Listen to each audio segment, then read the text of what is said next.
Hey, Wayne Popovic here with Venture RV.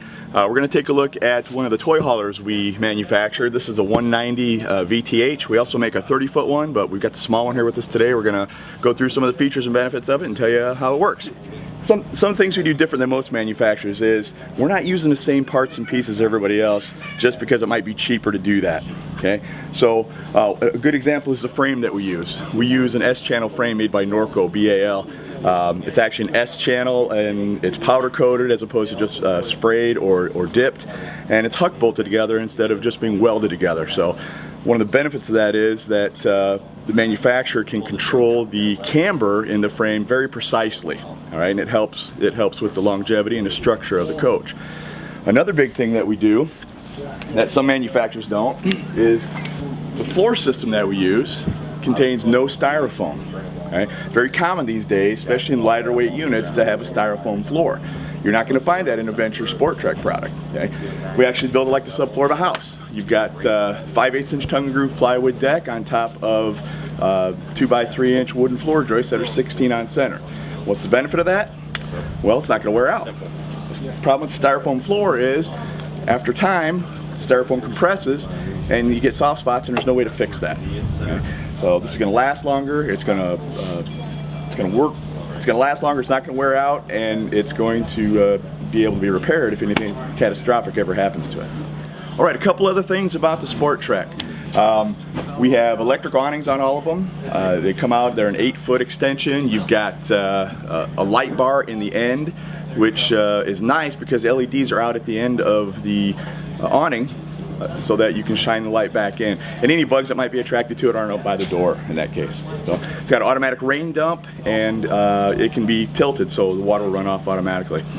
You have nice large grab handles on the way in. 3 steps on all the SportTreks. Okay, another thing that the SportTrek uses is a TPO roof as opposed to rubber membrane. Right, TPO is basically a vinyl. There's some advantages to it. It's a little lighter than rubber. It doesn't have to be treated every year, so you don't have a coating that has to be reapplied because it'll chalk off. And if it gets torn or damaged, it's easier to repair than a rubber roof. Some of those things that I've just mentioned are common to all SportTreks. Let's talk a little bit about this particular floor plan and what's great about the 190 VTH.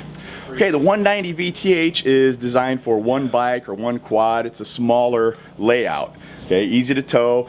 It's around 4,500 pounds. So any mid-sized SUV, half-ton truck, of course, can pull it. We've got a 3,000-pound laminated ramp here, and the transition plates are built in, and we even have a dovetail. So if you've got a low bike, it won't high center when you're pulling it in. Now, the 5/8" tongue and groove is very important when you're talking about a toy hauler, okay? Because if you're using a styrofoam floor in a toy hauler, that can actually make depressions in it, and you know, you could have a tire drop through. It's not going to happen with a 5/8" tongue and groove. The other benefit is you can put your wheel chock anywhere you need to, right? D-rings are installed, and they're actually bolted through the floor joists. Okay, there's a cat bolt on the bottom. It's not just lagged in, so they're going to be stronger. And this particular floor plan has a convertible jackknife sofa. Turns into a bed. Like this, and it also folds right up out of the way. Okay, so you have more room for your gear or your bikes and whatnot. You have a handy place to store a table over here, and it can be used inside or outside, so it's real handy. Stores out of the way.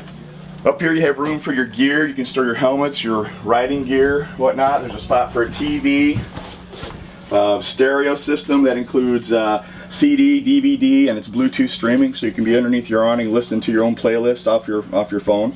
All right. High and low vents, draft vents, so if you have fumes that accumulate in here while you're driving, you crack these vents and it'll evacuate the fumes so they don't accumulate. Okay, in the kitchen, you got a 6.3 cubic foot Norcold refrigerator, 3-burner cooktop with high output burners, an oven, and a microwave. So you pretty much have your entire kitchen. A double sink completes the setup. Nice high-rise faucet.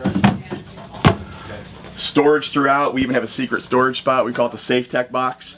It's a little cubby where you can hide things out of the way. You can recharge your electronics so they're not laying all over, and anything that you want not out in the open, it's a great place to put it. Okay, moving towards the front. You have a nice pantry here with movable shelves. They're adjustable, so whatever you put in there will fit. And into the bathroom, you have a nice layout in the bathroom. Smaller units sometimes have very crowded bathrooms. This is a very efficient layout. You have a nice queen size bed up here, plenty of storage over the top, and a hanging wardrobe. Okay, there's a quick walkthrough on the 190 VTH toy hauler. If you have any more questions or need more information, be sure to go to www.optimumrv.com.